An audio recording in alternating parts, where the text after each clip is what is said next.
episode of the Business of Business podcast. I'm your host, Roy. We are the podcast that brings you a wide variety of guests that can speak to a diverse set of topics and trying to either, maybe help you look at something a little different that you hadn't thought about, or if you have something that is keeping you up at night, maybe we can provide a solution or a professional that would be able to help you out. We want to see everybody successful, and we try to give you, as much insight and tools to help you do that. Today, we are excited to have Alicia Butler Pierre with us. We were supposed to be on a couple months ago, got delayed. Alicia, welcome to the show. Thank you for your patience in being here. Alicia is the founder and CEO of Equilibria Incorporated, where she first formulated the Casinu, and you'll have to help me with that if that's the wrong pronunciation, methodology for her clients. She has since successfully applied this methodology in over 30 different industries and counting. Alicia has a BS in chemical engineering from Louisiana State University, go Tigers, and an MBA from Tulane University. She is also a certified Lean Six Sigma black belt and has authored over 200 articles, case studies, videos, and white papers in areas of business infrastructure, process improvement, and operational excellence. Combined, her content has received over 250,000 views on slideshare.net alone, and Equilibria is the world's largest repository of subject of business infrastructure and for small businesses. Alicia's ability to blend scientific business and mathematical methodologies to solve complex operational problems enables her to bring a unique, tactical, and realistic perspective to her clients, who have also included larger enterprises like Coca-Cola, Lowe's, Shell Oil. She lives in Georgia with her husband and committed to doing right things the right way. Alicia's mantra is to leave it better than you found it. Alicia, thank you so much and welcome to the show. Thank you so much, Roy. I'm glad we were finally able to make this happen. I know. So I'm sure that I butchered Casinu as much as I you said it correctly just now. Okay, yes, that was perfect. Okay. And if you give me enough tries, I'll get it for sure. First off, I got to say, I want you to talk us through this journey because, you started out working in, in oil and gas and chemicals, kind of in some chemical plants. It's an interesting journey that, kind of like for you to tell the readers, but I want to say what an amazing book, Behind the Facade. That's one of the books that you've put out, How to Structure Company Operations for Sustainable Success. And I love it because it talks about two of my favorite things, business and the Wizard of Oz movie. So we'll have plenty to talk about. But anyway, tell us about your journey here and, kind of how you ended up in the business consulting and then how you developed this methodology and about the book, a little bit of everything. Okay, sure. So let me give a Cliff Notes version without boring your listeners to tears. So my journey, professional journey, as you mentioned, Roy, it started with me working as a chemical engineer. And my very first job out of college was at Monsanto. So I always tell people, don't judge me, because I know there are a lot of opinions about Monsanto. And, when I worked there, for those who are listening, chemical engineers, we typically work as either process engineers or design engineers. And because I was working, this was a location right outside of New Orleans in Louisiana, I was pretty much working as a process engineer. And so literally, as different batches of Roundup were being produced, it was my job as a process engineer to figure out what went wrong or what went correctly even sometimes in the process of producing a particular batch of Roundup that might have caused it to not meet the specifications. So that was part of our quality control checkpoints. Okay. So that's really what I did as a process engineer. You're constantly just monitoring, and if you ever need to design a new manufacturing part of the process, as part of improving it or even expanding your capacity, that's the type of work that I did. And what I noticed, Roy, when I was working as an engineer at Monsanto, every single unit within the plant was assigned an accountant. And that accountant would come over to your unit once a month and have a meeting with all of the engineers and the unit leaders. And I have to tell you, Roy, that those accountants may as well have spoken Greek because it was like a completely different language, Right. talking about assets and liabilities and profitability and revenue, top line growth, bottom line growth. It was completely over my head because my training was as an engineer. I didn't know a lot about business, which is why I'm so excited to be on Yeah. your show, The Business of Business. I knew the technical aspects of engineering. I didn't know the business Hmm. of being in an engineering environment. And that's when I realized I needed to go back to business school. So I eventually left Monsanto and I started working at a small engineering consulting firm that was family owned. This was also in New Orleans. And at that moment, that's when I enrolled into Tulane's professional MBA program. So I would work full time during the day, go to school at night.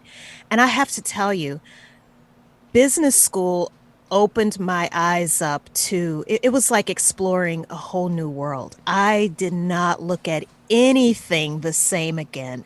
Even things I'll never forget one time I walked inside of a Target and I don't remember what I was learning at the time in business school, but I just remember taking it all in: the logo, the color scheme, the layout of the store, the customer service, the uniforms that the employees were wearing. Yeah. Things that would have completely been background before came to the forefront because of what I was learning in business school. And so eventually fast forward, I graduated with my MBA in December of 2004. January of 2005, I just had this hunch that I needed to leave New Orleans quick, fast, and in a hurry. And I relocated. I relocated to a city where I knew only one person. So I Oh, left wow. New Orleans, relocated to Atlanta, Georgia. This was February of 2005. And 6 months later, Hurricane Katrina happened. Oh, wow. But when I came here to Atlanta, Roy, and not to compare the two cities to each other, but it was it was like a brave new world. Yeah. Seeing all of the companies that had a Fortune 500 presence, or excuse me, their headquarters were located here. So companies like Coca-Cola, Delta Airlines, Chick-fil-A, Home Depot, UPS, they all have a presence here.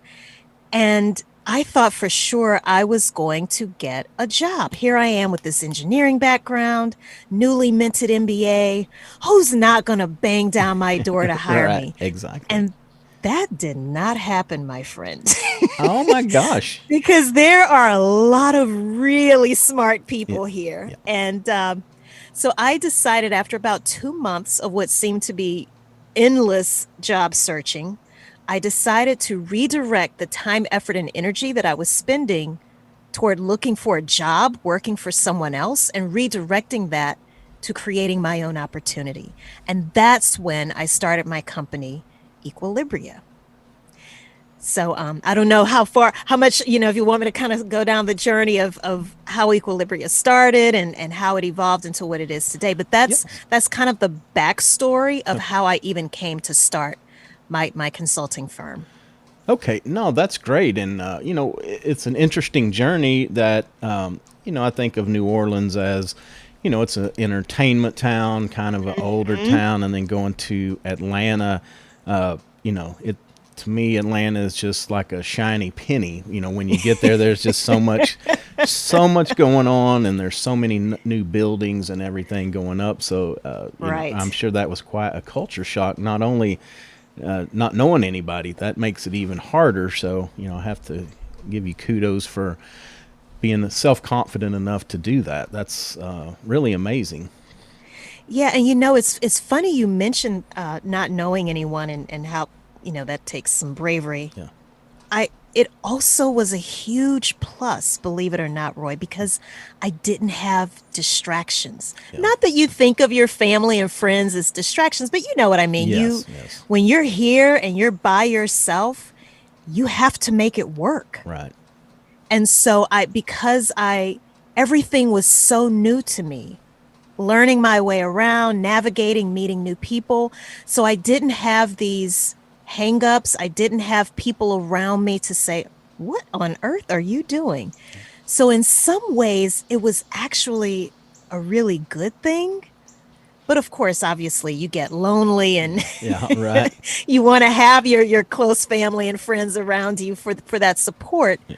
But I think in terms of having the discipline and the rigor to get up every morning and just go for it and go after it, it helps a lot, I think, if you can have a change in surroundings.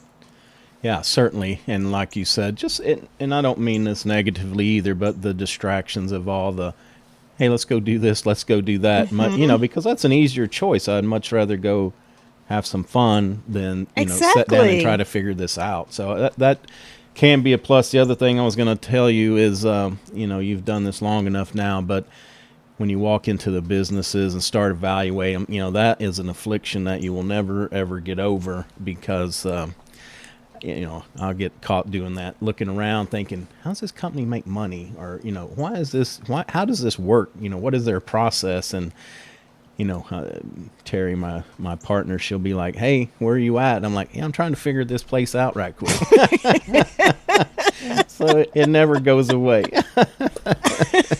Like, is this a cover for something else? Exactly. I have asked that question more than once. Like, how does this place make money? Because I always think, what is the rent for this building or this space that we're setting in? And then they're charging, $3 for a product. And I'm sitting there thinking, how many $3 products do you have to sell to pay this $12,000 rent every month? Yeah. So, so what led you to creating, and I'll try it again, Kasenu? Yes. Is that close? That was perfect. That you Okay. hit the nail on the head. So, how long were you consulting before you decided to create this methodology? Is it something that, it kind of been accumulating as your process as you walk through businesses and, it was just more documenting your process and getting it together? How did that come together? I'm glad you asked that question, and thank you for asking that question, Roy. So the way it happened was very organically. When I started my company, as many people who I'm sure are listening right now, you're just so grateful for business that Right. you just kind of take it all on. Well, hi, Alicia, can you do this? Yep, I can do that. Well, can you do this? Yep, I can do that too. And I just started taking on all of this work, Roy, and about 2 to 3 years in, I had a friend. She's still my friend, actually. She was one of the first people that I met when when I moved to Atlanta, Louisa. And Louisa told me one day, she said, Alicia, you've got to figure out a way to package your services. You're all over the place. And I was like, well, how can I do that? I don't know how to do that. It's not possible. No, no, no, no, no. And so one day, Roy, I decided the great thing about Atlanta is, it's close to a lot of other states that have mountains. And so I decided to travel up to the northern part of Georgia. And I remember being in a bed and breakfast in the mountains. So no cell phone coverage, no internet. It was just me and the woods. And I appreciate that so much because I had an opportunity to really think. And here's what I did.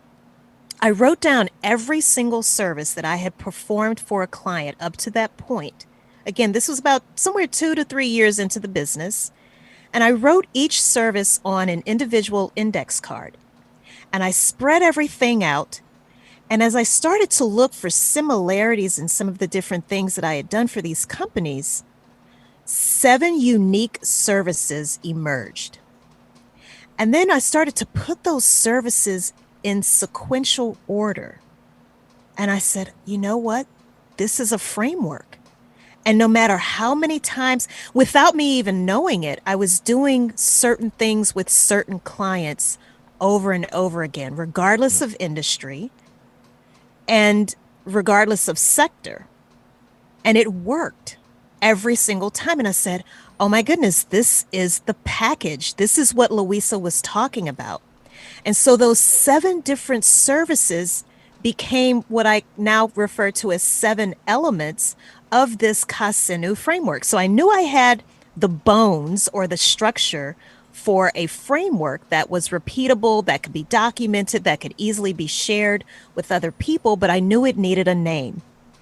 And Roy, I'm a student of ancient civilizations. So one of my favorites, of course, is ancient Egypt. Okay. And I had been to Egypt before. Actually, I hadn't been to Egypt at that point.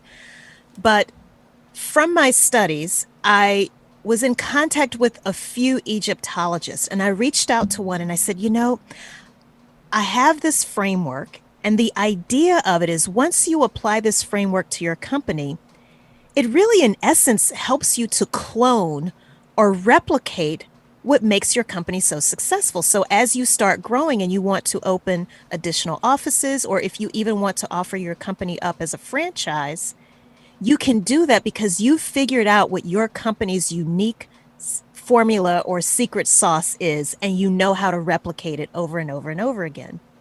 So I knew I wanted a term that spoke to cloning, if you will.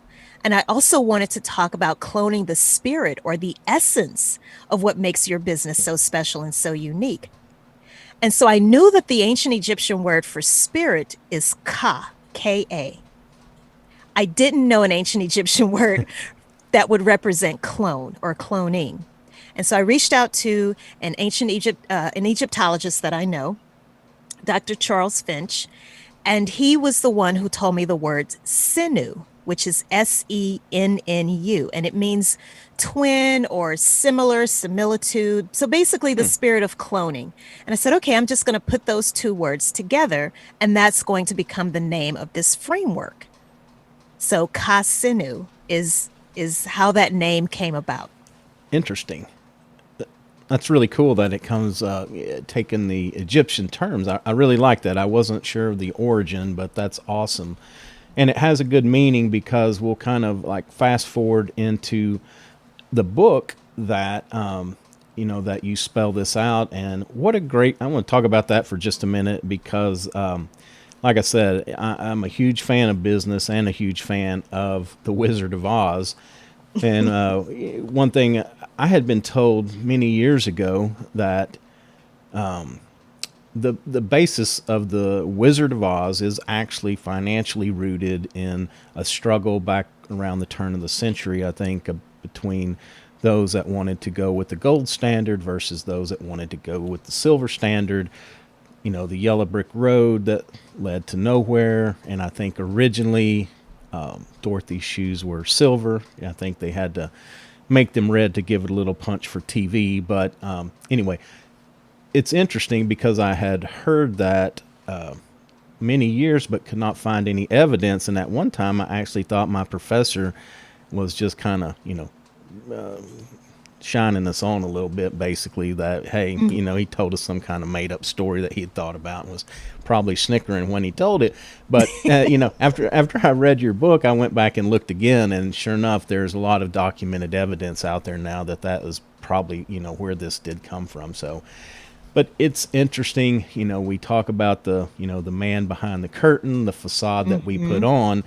And that is what, I think you married the methodology with business and with storytelling, because it's been a few months since I read the book, so please forgive me, but I think there are 3 distinct stories, if I'm correct, 3 distinct instances, and you kind of walk through how you use the methodology, a fictional person, how they use that methodology to help a not-for-profit and a couple of other businesses. Is that right?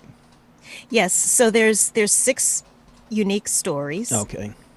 And you're right. Each of those stories, it actually focuses on one of those 7 elements. So you have these different characters, and those characters, Roy, I don't know if we talked about this before, but those characters are actually loosely based off of people that I've actually worked with. So I would say each character is really like a composite of 4 to 5 different people that I've actually worked with. And so to your point, yes, there's a nonprofit that's represented. There's another company where they primarily work in the government space. There's another a retail company. There's a company that's a food distribution company. So I tried to have a fairly good representation of the different types of businesses. So not just strictly service-based businesses and not just, retail related businesses, but to have it was important to me to have a cross representation, again, to show that the application of this framework really is industry agnostic. But Right. the one thing that is common across every character and his or her situation is the fact that they have found themselves the victims of very good marketing. Yes. And now they have a different type of problem, right? So in the beginning, when we're first starting our organizations, we have to focus on marketing and branding and PR and publicity because we have to attract customers to our respective organizations. But what happens when you've done such a great job of attracting attention to your business or your organization that you now have a different issue? You now have more than you can handle. And that's usually when people that run these different organizations, that run these fast growing small businesses, that's usually when they are ready to have a serious conversation about operations and those back office processes, which I know, Roy, you also specialize in. So that's why it's so important. That's really what the book is about. And I wanted it to be a true how-to book. There's no funny business or monkey business here, right? Where there's no cliffhangers that intentionally leave you as the reader hanging so that you can now be routed to the website and hire my company to help you actually implement it. Yeah. The whole point is pick up this book.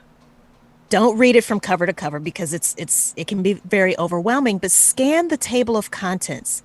See what jumps out at you, what speaks to you right away. Read that particular chapter. And it's literally going to tell you step by step, this is how you implement this in your specific company. Yeah, and I think that's a good point before we go much further to talk about is that a lot of people think businesses fail because they don't have any business or because there's mismanagement with funds or things like that. But in reality, I'm sure as I do, you do, we talk to a lot of people who are struggling and having, businesses that are fixing to go out of business because they have too much business. And then, and today with our with the online reputation, unfortunately, or fortunately, depending on which side of this coin you're on, that word starts to travel very fast that, I ordered something and, it took 3 months to fulfill the order or the service that, I told you I'm going to give you X, Y, and Z, but I keep answering phone calls because I don't want to turn anybody away. And then we just get jammed up and all of a sudden, we're in a lot of trouble. And I actually had a great example yesterday, not necessarily of the management part, but it's a product I use that I turned in a support question to their support June 8th. Of 2021, June 8th, and we're taping this on July 31st. I got an answer yesterday, almost 60 days after I asked that. No, well, I was not very nice when I wrote back. I'm like, really, 60 days? I mean, like, do you not like to cash my checks every month when they come in? I don't get that, and luckily they're in an industry that not a lot of competition yet, but believe me. Customers remember things like that. It's like, if my check or my debit card failed for 60 days, am I still going to be one of their customers? No, I guarantee you, if my credit card didn't charge the day of, they may give me a couple days, but they are not going to hesitate to cut me off after that. And, I feel like we vote with our dollars. And so when we have these experiences with businesses, people take their dollars elsewhere. And, I guess we're lucky in some respects if somebody will nicely speak up and say, hey, you know what? Love your company, love your product, love your service. But I had this little issue And if they take it the right way and say, you know what, we're working on that, thanks for bringing it up, it's good, because a lot of times businesses may not even realize what they're missing out on with, different operational processes that fall through the cracks. Amen to everything you just said, right? And I told you, I just don't, I can't even, get on my soapbox and don't know when to quit. But anyway, I'm sorry. Go yes, ahead. yes. Yeah. No, but it actually, there's something else that you said that reminded me of something that I think is very timely for us to bring into the conversation, if I may, and that Yes. is labor shortages. So I'm wondering, I'm curious if the reason you received, there was such a delay in responding to you is I'm wondering if that company is experiencing some type of a labor shortage. That's a huge issue right now because Right. of the pandemic.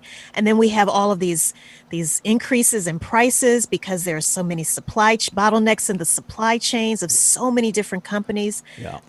bottlenecks that they never experienced before. So everyone is literally trying to figure it out on the fly Right. at the same time. So Right. so right now is a particularly challenging time for so many businesses, and to as we've been discussing, not everyone is struggling. I don't know about you, Roy, but I feel like I'm drinking water from a fire Yeah. hydrant Right. every single day ever since the COVID lockdown started. And I would listen to some people and they're like, "Oh, I'm so bored. I don't have anything to do. I'm constantly binging on Netflix." And I'm like, "Oh my God, I feel like I can't come up for air." Right. Yeah. It's just been crazy.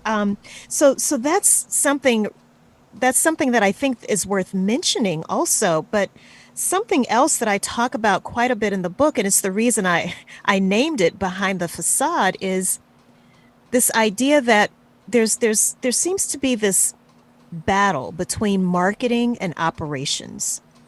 And so many companies focus on marketing. Again, we erect this facade, whether intentional or not, and that's not a bad thing, by the way.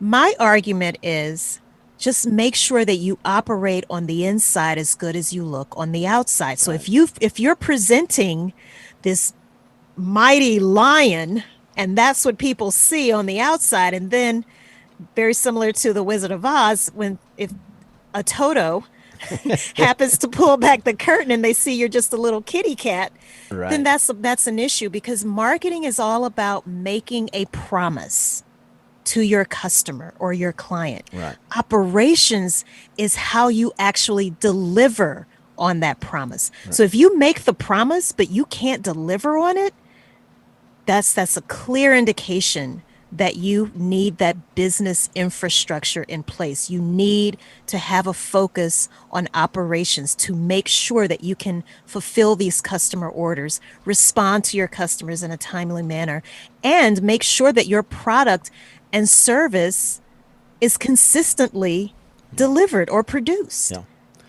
Yeah, I think there is a slight window in there where enough business can cover up some operational issues, and then one of two things happens: either the growth is exponentially, and then it really exposes them to the point of crippling us, or things slow down enough that we just can't seem to get any traction and catch up, and then that's when everybody's like, uh-oh, there's something that's wrong here, even though it's been wrong for quite some time. You were just in this zone where, to me, my opinion is that there was just enough business that, and enough money coming in that it could cover some of these shortcomings that we find. Mm-hmm. And then I guess the second part of this is, as an entrepreneur, as a solopreneur, smaller business, it happens to larger ones, but we tend to focus on, smaller business here, is that we have, we have egos. I don't want to call Alicia and say,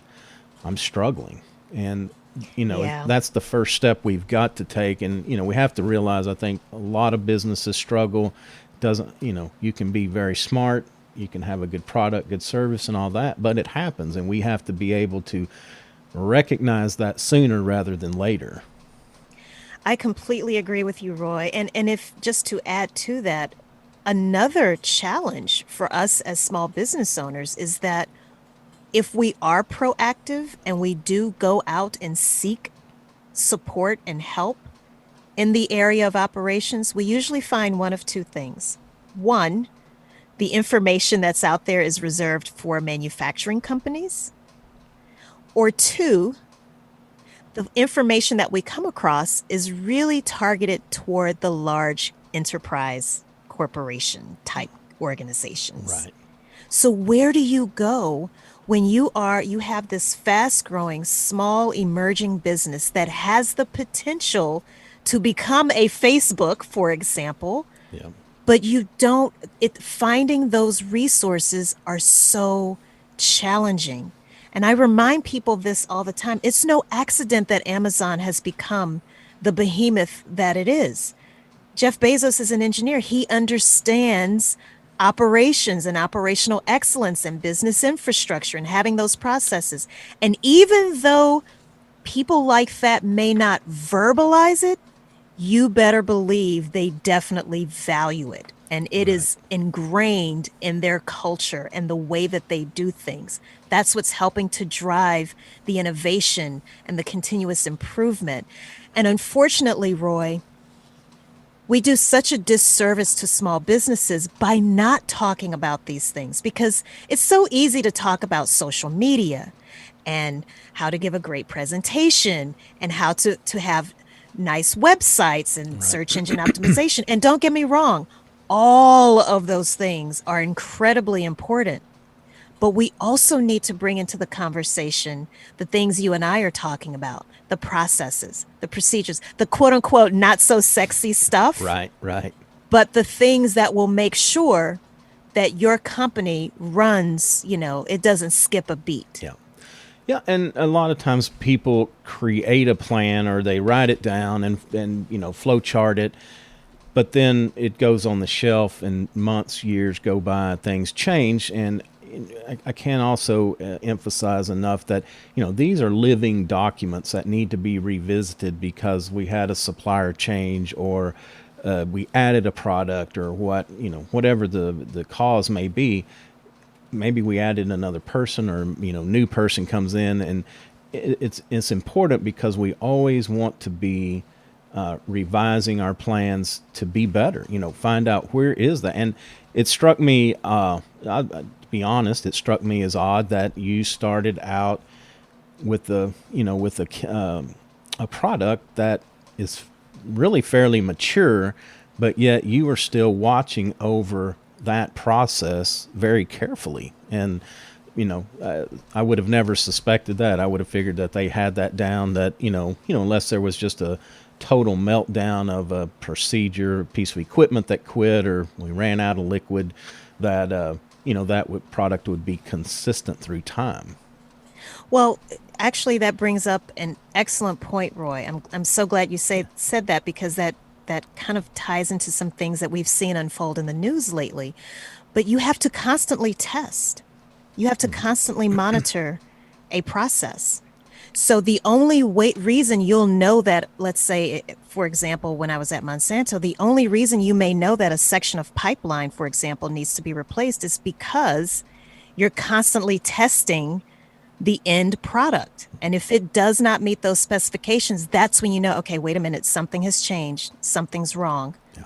Let's go into the process and figure out what it is. Is it because a piece of equipment needs to be replaced? Is it some pipeline? Maybe there's some corrosion that's taking place on the inside and it's causing, the product to not meet the specifications. Let's think about what has happened recently in, I think the city is Sunside, Florida. It's right outside of Miami. We had this condo building that collapsed. You better believe someone sounded the alarm. Yes. That's why we have things like inspections. Don't ever think that something is just done. Nothing is ever done. Right. Whether you're building a structure or building a business, it's never just complete. Right. You have to continuously maintain it. And so part of maintaining this building, just using it as an example, is performing these inspections. And so if red flags are raised on these inspections, yet no one acts on it, right. Look at what happened. All of that loss of life for no reason. Right.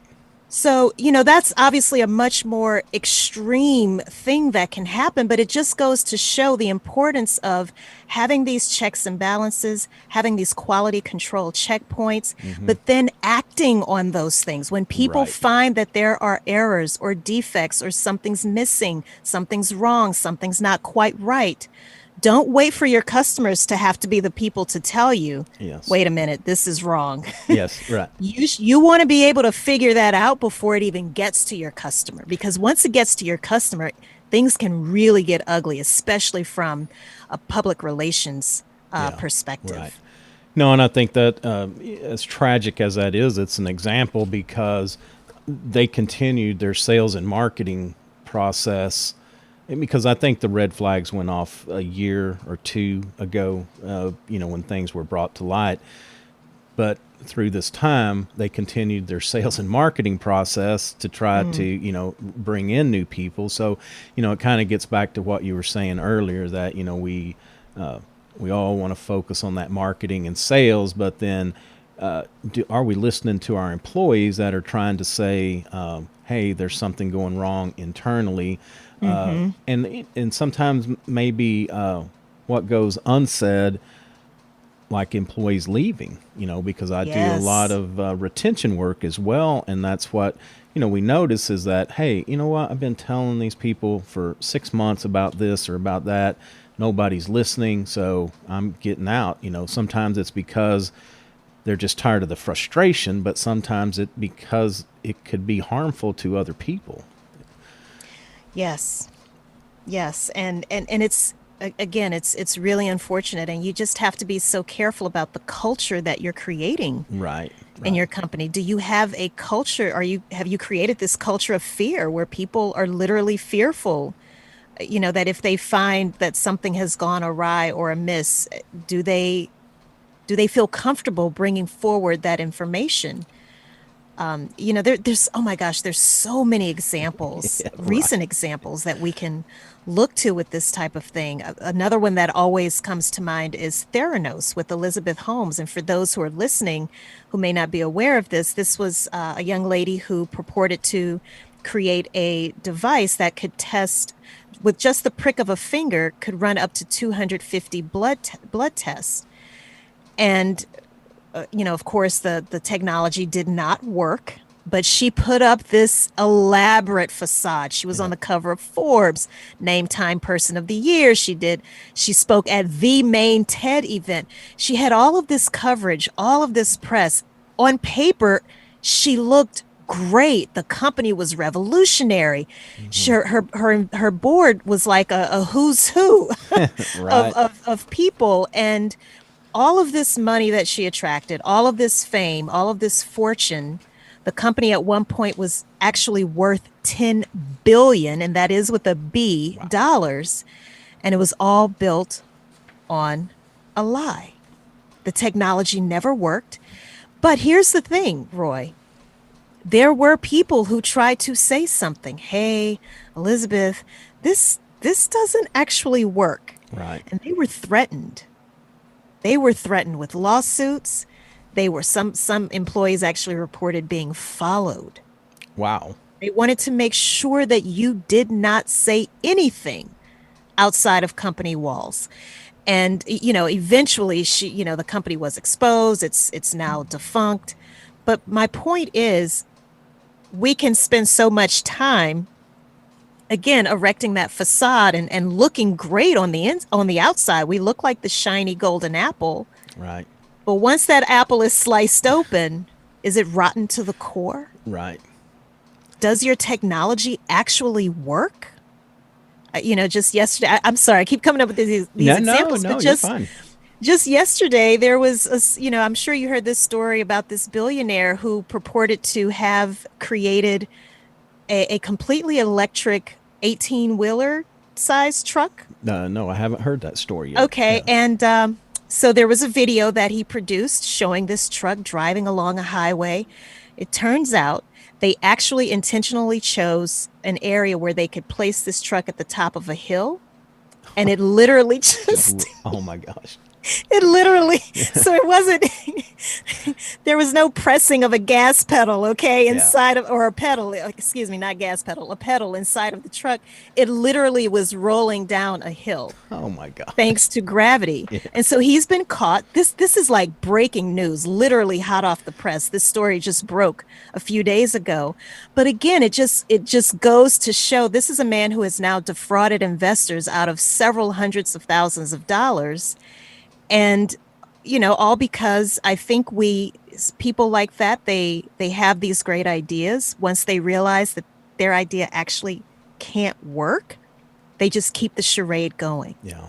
and they keep the facade going. And again, just for cautionary tales for everyone who's listening, just make sure that you operate as good on the inside as your company looks on the outside, and you won't have anything to worry about. Yeah, because it eventually comes to an end, whether it's devious like that, or whether it is just not paying attention, just where there may not be any criminal elements involved, but eventually it just comes to a stop. It cannot go on Right. for a lot of reasons. Either business dries up, nobody wants to work for you, or there's no money, to continue the facade. Correct. And yeah, it's there's just so much to talk about. I knew we were going to have trouble with time, and I know we're running way long. But I wanted to see, can you talk to us just quickly? Can you tell us what are the seven, the pillars of the methodology that you were talking about a little earlier? Sure. So it starts with what I call a business parts analysis.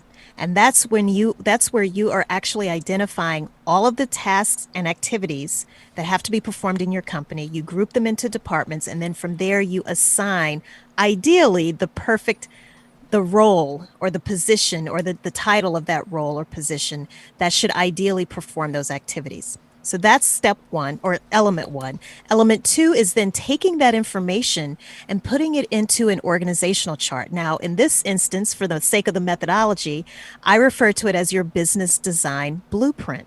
So you're literally almost think of it as your company's vision board. Even though you may not have all of the resources that you need right now to make this plan of action, put that plan of action in place, it's still a good idea to actually commit pen to paper and see what it looks like because it gives you so much more focus and clarity. The third element is what I call paper records management. These are the physical records. Now that you know the departments that make up your company, this is how you start to organize your physical records. Some people may say, well, I have a paperless office, Alicia. That's fine. But there are still some documents, especially when we're talking about legal contracts, where you still have to maintain a hard copy. So for situations like that, you just want to make sure that you have a filing system in place that everyone understands and can easily access. Fourth one is what I call the electronic records management system. So this is literally the digital version of what you've put in place physically. Fifth, we have the workspace logistics. So again, once you know the people, the departments, and how work should ideally flow within your company, that's how you want to set up your physical workspace. Even if you are a solopreneur, listen closely.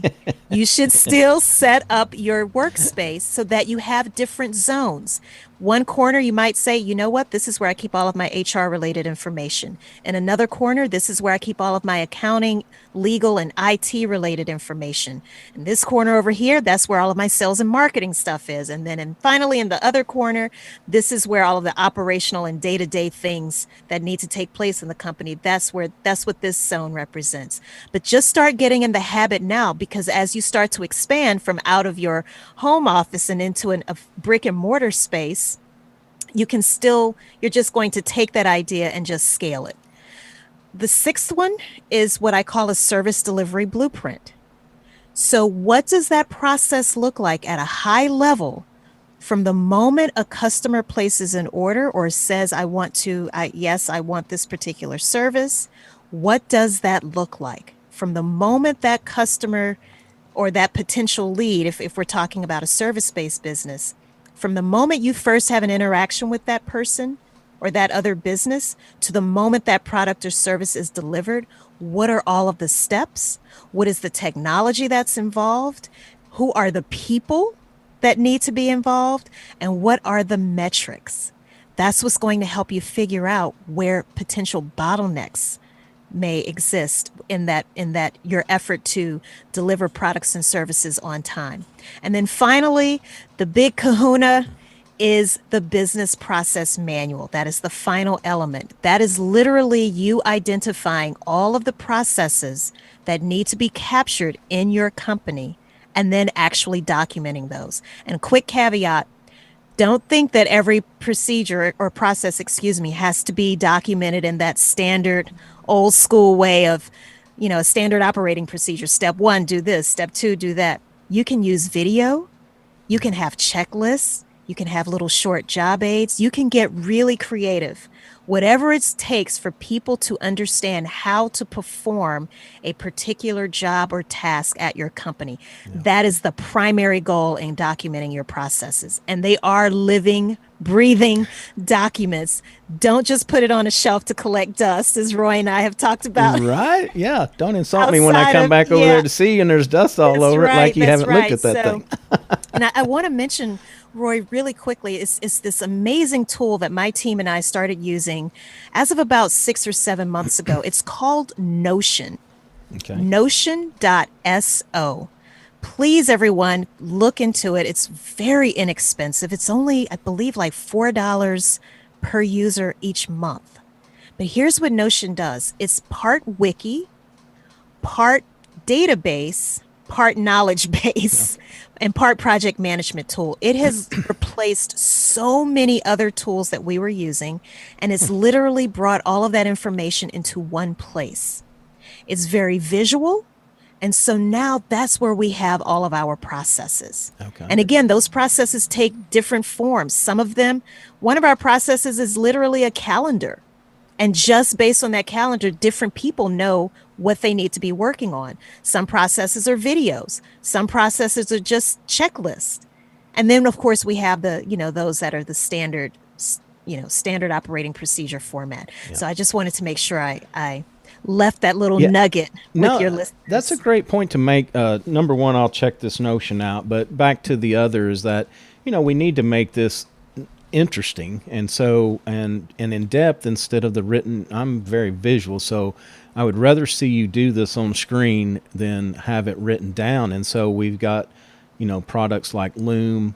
Also, you can with Zoom, even you can do just the self-recording of what you're doing to capture. If you're working on a computer, it captures the movements, and so much easier for a process than for me to look down and see step one, click here, step two, and I'm like trying to find it on the page. Where with one of these screen captures, you can actually watch that physically. Where does this guy move this mouse to make this happen? And am I looking at the same screen as what's on?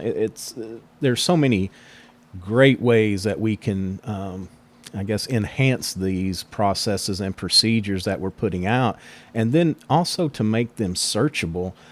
Because I know some people that have some great processes and procedures, took a lot of time, but the employees don't know where they are. It's not like onboarded well. There's not a common space where you can go when you need answers, and then it just becomes tribal knowledge. Like, well, instead of trying to find this thing, I'll just ask the guy next to me, and he may or may not know the correct procedure if it's been updated. So a lot of things that we need to think about. We have so much access to digital steps to make it not only better, but also easier for people to find and, have it consolidated somewhere. Absolutely. I'm sure you already knew that I would agree with everything you just said. Yeah, it's kind of like, it's a similar situation. It's like, we always talk to elderly people, need wills and trust, and you need all these documents.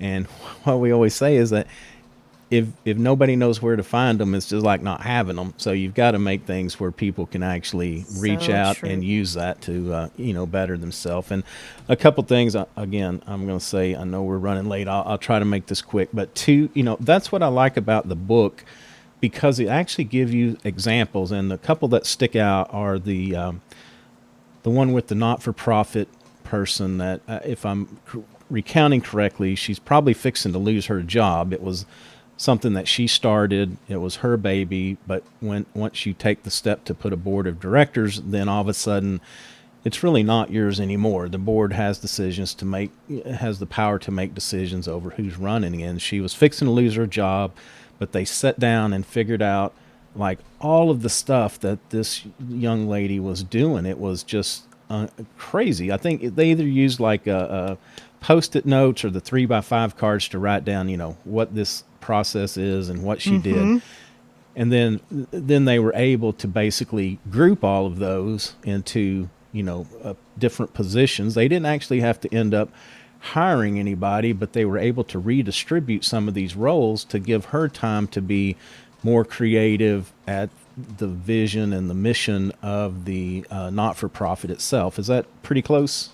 That's very close, Okay. and I think it also highlights one of the outputs of this framework is being able to have those succinct job descriptions. Right. Because a lot of times people, I mean, how many times have you and I both heard, Roy, "Well, we just can't find them. The people that they just aren't out there." Well, are you being as descriptive as you possibly can be Right. when it comes to crafting your job description? Because there really isn't, it's part art and part science, Right. right? When you're coming up with these job descriptions. But when you go through an exercise like what's described in the book, and what the character you're referencing, her name is Emily Emily. Miller. Yes. And so when you go through the same process that Emily went through, that's when you start to realize, oh, wait a minute. Okay, now I understand why I may not have been attracting the right people to even interview, Right. yet alone hire. Right. So it gives you even more. I don't want to say ammunition, but it gives you, because that's not the word that I want to use, Yeah. but it basically arms you or equips you with the information that you need to really go out and make sure that you are recruiting, Yeah. interviewing, and ultimately hiring the best people to fill those open positions Yeah. at your company. Yeah, because I have seen that before where we advertise for a position that, it's a general position, but then we are asking them to either be very heavily analytical or heavily creative. But the person that came in thought, I thought I was just going to be answering the telephone and, making some appointments. I didn't realize you're going to ask me to, you know, make a pro forma of where we're going to go with this new product, or either that, or to be, write, our creative blogs or something. So then what we do is we spend all the time and energy hiring that person. They get discouraged because it's not what they wanted. You get discouraged because they're not able to give you what you need. And then we start this process all over again. Mm-hmm. And That's the, exactly right. yeah, and the second one that I wanted to talk about was the I think it was two sisters that were in like a healthcare business, and they Yes. hired the new guy, and he's Mm-hmm. like, oh my gosh, they had like, I don't know, I just had this visual of, he opens the door to this room and there's nothing but filing cabinets all throughout, Mm-hmm. and nobody knew what was where. They were trying to they had a couple locations, they wanted to open up some more, they were just trying to get everything in order. So then it got that kind of overlapped into the digital storage, looking at what they could put digital, making Right. sure the most important thing I got out of that was vetting the provider to make sure that they could give you exactly what you need, them to be able to provide you. Because I think they were scanning in documents, they were moving stuff that they wanted to keep to some offsite storage, and Mm-hmm. then trying to scan everything up again for accessibility. Right. And another big point or lesson to learn from their story in particular, they were in New Orleans, and Hmm. so New Orleans floods very easily. So for everyone who's listening right now, another thing that so many of us, and this just isn't confined to smaller companies, even big companies get caught off guard when it comes to disaster recovery. Hmm. So if most of your records are in a paper-based format, you probably don't want it stuck in a bunch of file cabinets in a city that is prone to flooding. Right. So they had to come up with these creative ways of distributing these old files into and strategically placing them as far away from the city of New Orleans as Yeah. possible, just to make sure that in the event another catastrophic hurricane comes through or tropical storm, that those records would not in fact be lost. That's something that actually happened to so many organizations just from Yes. Hurricane Katrina alone. I mean, you had courts, all types of court documents were lost. Just Right. when you think about the amount of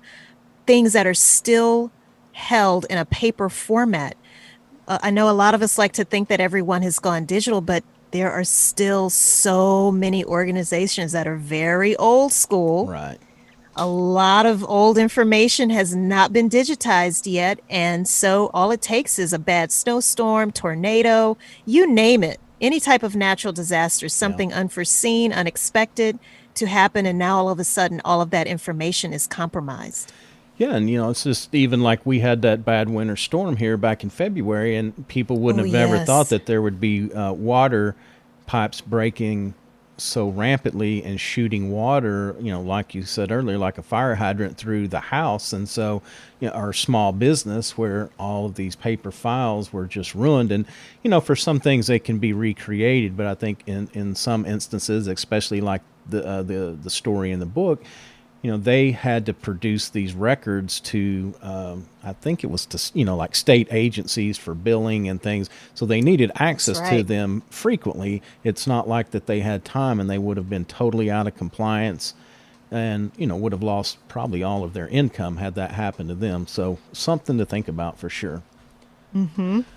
The other thing, just to mention quickly, is that these are all things that we need to think about from the beginning. We can't, if we wait till we've got 2, 3, 5, 10 employees, we're probably going to be behind the 8 ball and take a lot more time. Whereas if we would just think this through from the beginning, make some notes, how are we going to do this? It makes it easier when we add number 2. We've already got things in place to share with them. We're not having to take time out of our day to create these job aids or processes and procedures, for a new person that's sitting here tapping their finger on a desk wondering what they're going to do tomorrow. Yes. And then we can also capture we could just capture them more in depth. And like we said, they need to be living, growing documents as we go through time. All right. Well, I certainly do appreciate it, Alicia, of your giving of your time.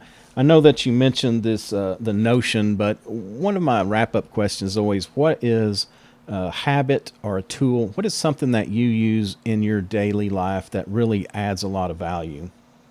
Slack. It's like, okay, okay. Oh my gosh. Slack. And yes, Slack has significantly reduced the amount of emails that I receive in my inbox because Okay. it's so easy for things to get lost. Yes. And I was starting to drop the ball, to be honest with you, Roy, on Yeah. some things simply because I couldn't keep up with the volume of email Yeah. coming into my inbox. So by forcing everyone to start using Slack, and now we all love it. We Yeah. absolutely love it. And the great thing about Slack is that all of your communications can be organized according to different projects or according to, however you want to organize your conversations Right. actually. Yeah. So it's been a lifesaver. You can attach files. Slack actually connects with Zoom. It's such an amazing tool. And Slack also integrates with Notion. Oh, okay. Interesting. Mhm. Yeah, I like those. I use one in Teams a lot, similar to Slack. But the nice thing is, it's like you don't have the volume of emails. You don't. Did I forget to copy this person? Or if it's a CC person that may not be paying a lot of attention, they can easily go back and find the information that they need. So, yeah, great tool. Check it out and put it to use for you for sure. All right. Tell us who do you like to work with? How can you help them? How can they reach out, get a hold of you? And then also tell us where we can pick up a copy of the book. Sure. The people that tend to that tend to come to us are usually almost always in the same position. They have been in business at least 2 to 3 years, so they're not startups, and they have a different type of problem. They're growing rapidly, and they desperately need to take a look at their operations and their put a business infrastructure in place to make sure that they can sustain the growth. So that's who we typically work with.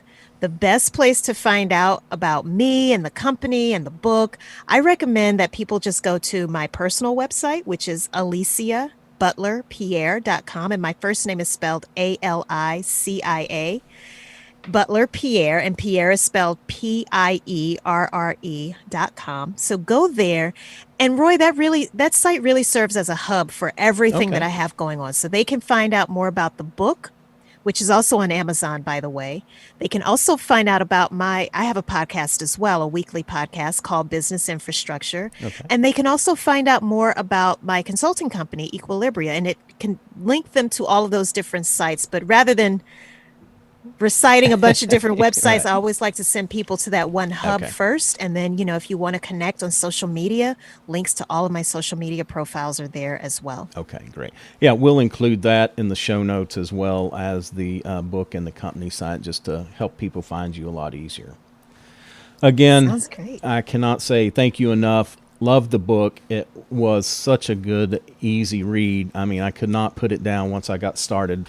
And, I love that's great. Yeah. I love the whole reference to the, to the Wizard of Oz. Couldn't have tied it in better. So anyway, thanks a lot. Y'all reach out, see how Alicia can help you out. Go pick up the book. It's a great read. It'll sure help you a lot. It'll help you get started on making some positive changes, and then I know Alicia and her team can help you, drive that across the finish line. Until next time, that's going to do it for this episode of the Business of Business podcast. Of course, you can find us at www.thebusinessofbusinesspodcast.com. We're on all the major podcast platforms: iTunes, Stitcher, Google, Spotify. We're also on all the major social media platforms. Tend to hang out on Instagram probably a little bit more than others, so we'd be glad to interact with you there. You can also see a video of this interview live on YouTube when the episode goes live as well. So until next time, take care of yourself and take care of your business.